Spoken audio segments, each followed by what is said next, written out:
Welcome, welcome. This is Kim Ades from Frame of Mind Coaching, and I am the host of Resilience Radio, where I interview professionals who are experts at crushing the tough stuff. Before I introduce my guest, I want to offer you a journaling question to consider.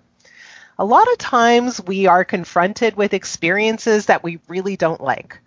We have an experience and we walk away from it and we say, man, I don't want that anymore. And so I want you to identify that one experience, perhaps in your recent past, that experience that you simply don't want. But I don't want you to stop there. So write about it and then write about what you would rather have. And that's a really key component, is to pivot and turn yourself towards what you would rather have. So that negative experience acts for you as a bit of contrast and helps you identify what you would rather have. And when you have it in writing, man, it becomes crystal clear. So I'd like to introduce today my guest for today's podcast. His name is David Long. I met him when I was speaking at an event in Ottawa, a tech event, and he is the president and owner of a company called SageTea Software. David, welcome. Thank you. I'm really glad to be here on your show today. Well, tell us what SageTea Software is, for starters. What do you do? Is it a tea company? We have been called from time to time by people who are looking for tea. I'm thinking of coming out with some sort of tea-based promotional package, but no, we're actually a software company. Okay, and what kind of software do you produce? We make and sell low-code artificial intelligence. Low-code artificial intelligence. What does low-code mean? Low code means that we can take a description written in plain English of what you want and turn it into a computer program. Okay, so is that custom software? Is that what that is? Yes. Okay, got it. And what kinds of software have you produced and what kinds of companies have you worked with? We've made medical software. We've done something called EMRs, electronic medical records, by interviewing doctors about how they want their medical scheduling and processes to work. And we've had a lot of success there. We've sold over $1 million of custom software to the federal government. Oh, wow. In Canada? In Canada, yes. Wow, that's a feat. Yeah. Uh-huh. Amazing. How long have you been in business? Just crossed the 5-year mark. Okay, so you've been in business for 5 years. What were you doing before that? Well, before that, I was working on the idea. I actually tried to start SageTea twice. This is my second attempt. The first attempt, that company failed, and I was convinced by my current business partner to try it one more time. And the second time round, it was much more successful. So tell us about that experience, because, a lot of times we bring people on and sure, they have a story of success, but I'm really interested in the story of bounce back. So you failed. What happened? Why did it fail? What did you change along the way? And what convinced you to try it again? Yeah. You know that movie that they did about the start of Facebook? It's called The Social Network. Uh-huh. That was us. That was you. Basically, every single thing that you could do wrong if you were launching a new business, we pretty much covered the whole list. So we didn't have a documented business plan. We made it up as we went. We had no human resources plan. We had no lawyers to speak of, no accountants. Everything was done based on a handshake. Business was basically just sort of a college frat party with a bunch of programmers and a lot of yelling and screaming, and there were some high times and some low times, but it was just sort of this moving ball of chaos. Okay, so what aspect of it failed? Did you not sell enough, or did the whole thing just come crashing down because there was a lot of conflict? What was the indicator that you said, hey, man, this really isn't working. We are just not doing this right, and everything is going the wrong way? It's all of the above. So certainly not selling enough. but every other thing. And it descended into litigation, and there were fights amongst the partners at the time, not unlike what happened with Facebook. It was became a personal nightmare for me. I went through some extremely hard times. Okay, so were you going through that alone? Were you married? Did you have anyone in your corner? It's interesting actually, because in the midst of all this chaos. And the worst that can happen to a business person really is watching your whole thing just come around and fall down around you. That's when I met my current wife. I just when I met her, I thought, maybe I should just focus on something else that's good in my life right now. And today we have 3 kids, and we've been together for more than 13 years. The support that she's given me, and I mean, when we met, I was definitely at a very, very low point. I can honestly say I wouldn't be here today if it wasn't for Tandy's support of me. Interesting. So, things were going wrong, and yet you were in a mental state to actually start building a relationship. Yes. I've always believed in my life, don't fight bad things in your life, focus on good things. And business, if I was to look at it all in a box, I would say, this is bad.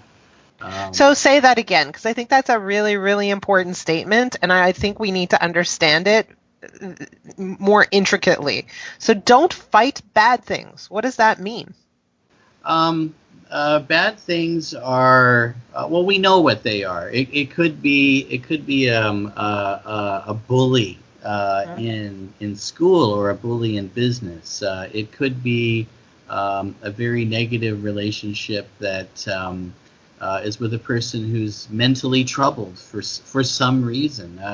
It could be somebody in business who is using dirty tricks and treating you in unspeakable ways. It could be, I don't know, it could be an illness that you have and it's not your fault.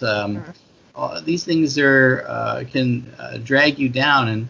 And what I've always done in my life is I've learned to understand that there are things that you cannot solve. What I look for are those good things. Like I stop at the end of every day and I ask myself, well, what were the good things that happened today? And I keep a list of those. I've been doing that for most of my conscious life, I think. Wow. And do you write it down? No, it's a mental exercise. Okay. But I've consciously made decisions around what I want to do with my next day based on what are the good things that I can do. And sometimes it's incredibly hard to reach for that one little thing. It could be the tiniest thing that you can do that's good, and in the face of all darkness around you. So I want to just go back, because you said don't fight the bad stuff. So does that mean we ignore the bad stuff? Like, how do we cope if there is a bully, or if we are sick? Are we just supposed to kind of say, okay, we're sick, accept it, move along? Like, how? I'm interested in this, because I think in what you're trying to say is probably a great deal of wisdom, and I want to make sure that whoever's listening truly understands your message. Well, there's a fighting instinct inside all human beings, and we know what this feels like. It's when you feel adrenaline building up, and your hands ball up into fists, and you start to visualize what you're going to do to your opponents, and very quickly it starts to feel like Al Pacino in that movie Scarface saying, "You want a war?" And for a guy anyway, I mean, this is feeling good, like we're gonna go over there and we're gonna, wow, you feel strong, you feel powerful, you're going to destroy everything in your path. The problem with that is at the other end of these feelings, which come from deep from within. These feelings aren't wrong. These feelings are there because it's you wanting to protect yourself. Well, at the other end of it, there's some other guy or there's some other girl, and they're having the same feelings too. And the only outcome that ever produces, 100% of the time, and I'm going to give you one exception, but mostly every time you go down that path, it only ever leads to more darkness. And that just, if you look at it pragmatically, it's totally counterproductive. So, like, if you're running a business, for example, and your job fundamentally is sales, oh wow! I mean, those kinds of feelings, they can take away your ability to sell in an instant, and people pick up on that. They don't want to buy from you if you're acting this way. It's very rare. I would say that there are rare points in life, and they are very, very rare, where it is okay to have that feeling. But I would call those moments righteous anger, and it's only when you really feel like you need to stand up to somebody and forcefully do something. But those moments are rare. They're like 1 in 100. The other 99 times you're probably thinking that way, but that is not at all how you act. So to get past this, though, you have to go past like millions of years of instinctive, biological level training that you were born with. We're born to feel like that because that's how we protect ourselves. Right.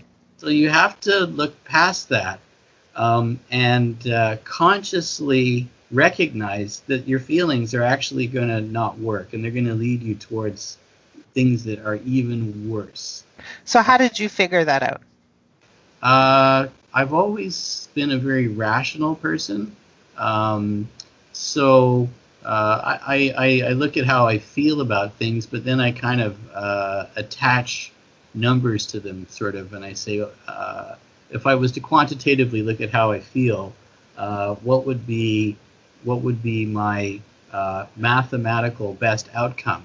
And then, I say, okay, well, I could get really angry right now, and I could do this, but what would be the effect? Well, that would cost me this much, and it would cost me these things. Okay. And I'm adding it all up, and I think, well, what if I went over here? What would be the result of my investment on this one good thing? Well, you might get 2 pluses for your input on one small thing here.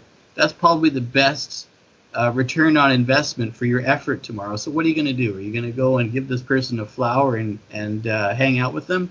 Or are you going to launch World War III against these people over here? So, but let me just stop you, because this is really, really fascinating. This sounds like quite a bit of calculation. So, I'm really interested, because what I do is I help people manage their emotional state so that they are getting the best outcomes and they are not triggered by other people's behaviors, right? So that they are responsible for not only the way they feel, but how they react and respond to what's going on in the world, which is exactly what you're talking about. And a lot of times people say, well, I couldn't help it. Like, I just reacted. I didn't have that level of control. So how do you manage your emotional state when someone, let's say, does something to really anger you, to trigger you emotionally? Over the years, I've come to really cultivate peace around me. And the type of people that you're talking about, I'm systematically eliminating them from my life and my environment. So when someone says, I couldn't help it, I just had to ... Yeah. That's the person who's not in control. Right. And that's that person. But they're not bad people. Like, for me, they just need coaching, right? They haven't been trained. For you, they're potential clients for sure. Just find the ones that can pay. That's a whole other subject. Yeah. But I look for people who are conscious about their lives, and I look to align myself with them more and more. I'm 46 now. Some people say I'm still young, but I'm getting towards the second half of my life now, and I need to be spending my time in better ways because I actually don't have as much left as I did before. Okay. So let's go back because I'm still interested in the fact that you started the same business twice. Yeah. So you started this business, things went really wrong. There was a lot of conflict and tension. So would you say you were enlightened at that point, or were you perhaps young and on your journey? I was young and on my journey. I would say that of all the people involved in the venture, I'd say about half of the issues out of that whole group was probably me, at least. And I've been working at myself as a CEO for years now. Back in those days, though, if you knew me back then, I certainly would not be the person that you're talking to now. For sure. Interesting. So you take full responsibility, which I think is quite amazing. Not a lot of people do. A lot of people, are much more comfortable blaming others. So amazing. And you say you've done a lot of work on yourself. What did that look like? What did you do? What did I do? What am I not doing? I'm like a walking self-help book. Oh. Every day I'm picking pieces of ideas. Like I go to tech, the executive group, every couple of months, and I learn from the experiences of other business people, and they learn from me, and we have coaches like yourself come in with different areas of expertise, and every single one of them I absorb as much as I can. I would say each month in SageTea I pick at least one thing from tech, and I say, okay, this piece of knowledge from a super successful business coach, we're going to do this month here in the company. Having done this for years now, I'd say that taking the lessons in coaching and applying them in your business, it's one of the driving reasons why we're even still here in business today. Okay. So you came back after a failure, and what about your thinking made you say, hey, okay, fine, I failed in the past, but this time is going to be different? Take me through that process. Well, I was, obviously after that very short on money, and there was a point where if you'd asked me, you could have bought all of SageTea for $12,000. I went to a friend of mine, and that was the very topic. And he took out a calculator, like one of these big old calculators with big fat buttons on it that people keep on their desk. And he said, so what's your product? And I said, SageTea Software. He said, what does it do? And I explained about the apps and stuff that we did with it. And he said, how much would you sell these apps for? I said, I don't know, $5-10 each. He said, who would you sell them to? I said, well, there's like hundreds of thousands of people that would buy these things. And he said, where? I said, well, in Canada, Ottawa, we could sell them in the United States, something like that. So as I'm talking, he took out his calculator, and then he held it up. And the number was so long that it went past the end of the calculator. He said, this is what your company's worth. So I'm not going to give you $12,000. I'm going to be your business partner, and we're going to make this thing work. Wow. Mm-hmm. So he did the math. He did the math, yeah. Mm-hmm. So if you look now, so you've been at this business for how many years now? The new version. 5 years. Right. 5 years. And what would you say is your greatest challenge at this point? My greatest challenge. I'm having fun. I'm coming in here every day and things are working. I would say my greatest challenge is staying on top of what I've built and enjoying it. So what does that mean? Are there days when you're not enjoying it, or are there days when you say, hey, like there are other interesting things I'm attracted to, and you get kind of sideswiped and turn your attention elsewhere? What does that mean? You ever watch big wave surfing like in Hawaii? Not really, but okay. All right, so big wave surfing, some of these waves are like, there are some waves that are 100 feet high. Those are Okay. really rare. Other waves, they're large. They're like 50 feet. And these surfers, I would not do this. I don't think I'd have the guts to do it, but I love watching it, and I think it's a good analogy for business. So these surfers swim out into the deep water, and when the swells come in, they have to start paddling. But then the challenge is to get up on the wave, and like the wipeouts are unbelievable. They can be fatal. But the world's best surfers, you see these guys, and there's women too, when they get up on a big wave, it's the most amazing thing. It's like the human being and the water are in perfect balance. Mm-hmm. And if anything goes wrong, you're looking at total and complete disaster. While it's working, though, and the surfer is on the top of the wave, it's the most stunning achievement that a person can have. So, like, the way I feel with my business now is like I have been paddling, and I am on a 50-foot swell, and I am on top. Mm-hmm. So what I have to do now is to ride this thing. So do you think that requires skill? Does it require being zen? Like, what does it require? Every fiber of your body. Yeah. It requires everything. And if you even stop and think while you're on it, I'm on it, you're off it. Right. Yeah. So that's interesting because it requires this unbelievable level of focus, but even if you think about your focus, that takes you off focus. Yes. Very interesting. So are you skilled at that? Like, how do you maintain that? Is that like a meditative thing? I feel it. It is like when I look at my bank balance, and when I look at my workers, and when I look at the state of my office, and I can feel how things are going with my customers, and I feel like they are all working all together, and life at home, it's not one where I'm sacrificing my family every moment so I can make this thing work.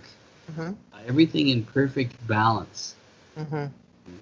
That is a really amazing place to be. And I think the challenge is when you get in that place, it's the funny thing, you know, these things will come up, these ideas or these little movements here and there that want to move you off this spot that you're on, and the challenge is actually just to stand your ground. It's interesting because I coach a lot of people just like you, the highly driven population, entrepreneurs who have big goals that they want to achieve, who are focused on that goal and that achievement, and the word sacrifice comes up an awful lot. So the people I coach do make a lot of sacrifices. And the question is, how do you live your life and accomplish what you need to accomplish without making sacrifices? My experience is that when your thinking is aligned with your goal, and when you address the beliefs that you have that have been kind of wreaking havoc with your accomplishments, and you remove them, you blast them out of the way, you are able to sustain that wave a lot longer. And then when you do fall, you have the resilience to get up faster and get back on the wave so that fall doesn't take you down permanently. You have the fortitude to get back up and just keep going. And that's what I do with my clients. So as we're rounding out the end of the interview, you do have a coach on the line. Is there a question that you have for this coach? Yes, I want to know why you got into coaching. And I'll tell you the reason. In my role, I am coaching everyone around me more and more. And I want to know from an expert, what drove you to go into coaching? Well, my story is interesting because before I'm call it a serial entrepreneur. Before I ran this company, I ran a different company, and what we did was it was a software company, as a matter of fact, and we used to build assessments. But it was quite a long time ago. We built simulation-based assessments, and the purpose of those assessments was to help companies make better hiring decisions. And so we collected a lot of data, and the data we were looking at was what differentiates a top performer from other people in a variety of industries. And we discovered something very interesting. We discovered that didn't matter what industry it was, didn't matter what position we were looking at. In other words, what's the job? What we discovered was that people who were more likely to succeed had a higher degree of emotional resilience, period, end of story. So what does that mean? What is emotional resilience? Emotional resilience is the ability to bounce back from adversity with greater speed and agility. And not only bounce back, but actually leverage the adversity. So turn it into something good. Do something positive with it. Turn it into a strategic advantage. My life took some interesting turns. I owned that company with two other people. One of them is my ex-husband. And so life kind of took some interesting turns and twists along the way. I ended up selling that company, and I got recruited by a coaching company. I thought, man, this is exactly for me. This is perfect for my personality, my interests. I had been studying leadership pretty much my whole life, and so this was an interesting fit for me. But when I got there, I observed how they coached, and I thought something doesn't sit well with me about this, right? They had a model of accountability. We're going to help you reach your goals by helping you create a plan and holding you accountable to that plan. And something in me said, hey, you know what? People know what to do by and large. That's not the problem. They're just not doing it. And they're not doing it because something else is interfering with their ability to get it done. It has to do with their thinking. It has to do with their beliefs. It has to do with how they process what they're experiencing. It has to do with their confidence and how they see themselves in the world. And if I could look at their emotional resilience and help them build that, if I could help them look at their thinking and align their thinking with their outcomes, now we're creating a powerful coaching experience and really helping people lead amazing lives. And of course, at the time, I was going through my own, kind of emotional turmoil. Divorce isn't easy, tough to do.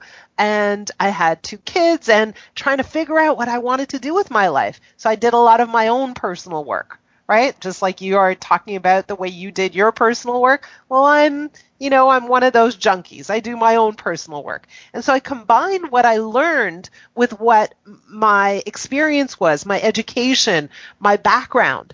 And I came up with Frame of Mind Coaching, where what we do exclusively is look at how leaders think and look at the relationship between their thinking and their outcomes.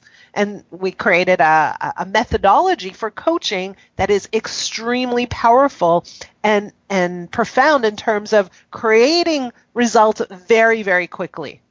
So that's my story. That's an amazing story. Thank you for that. Yeah, I'm glad you asked. Nobody ever asked that question. So I'm glad you asked it. Is there anything that you're struggling with that perhaps I can help with? I think that you helped me just with what you said. I was listening to that very closely, and I'm going to take what you said and apply it in when it comes up in my business, as I get asked to be a coach too. So thank you for that. Yeah, no problem. One of the things that we do is we help leaders learn how to coach. And, we start off by coaching them, and so that they're learning about themselves and how their thinking is impacting not only the business, but their team members. And then we have a certification program where people come in and learn exactly how to coach and bring it back to their companies. It's a game changer for them from a strategic standpoint, because now they're speaking a different language in their companies. The culture changes, but now they're able to take a person in front of them and really propel them forward quickly. So that's what I'm excited about. That's what we do with a lot of the people we coach, and that's where we want to end up. But David, thank you so much for spending this time with me. It was interesting to hear your story, particularly the story of having failed and then deciding to get back on the horse. I don't think that's easy to do. I think that's a very, not only an interesting experience, but one that we encourage a lot of people to do is get back on the horse. Maybe not exactly the same horse, but get up and get back on the horse. So I really, really appreciate your time and the story you shared with us.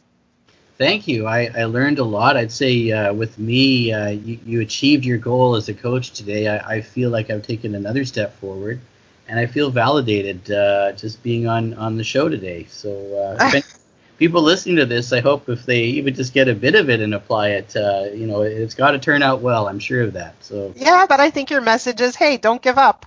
No, don't give up. Keep going. Yeah, you don't have time for that. Yeah. Right. Yeah, exactly. All right. Thanks, David. You're welcome. Hopefully we'll have a chance to speak again soon. I'm sure we will. Bye for now. Bye-bye.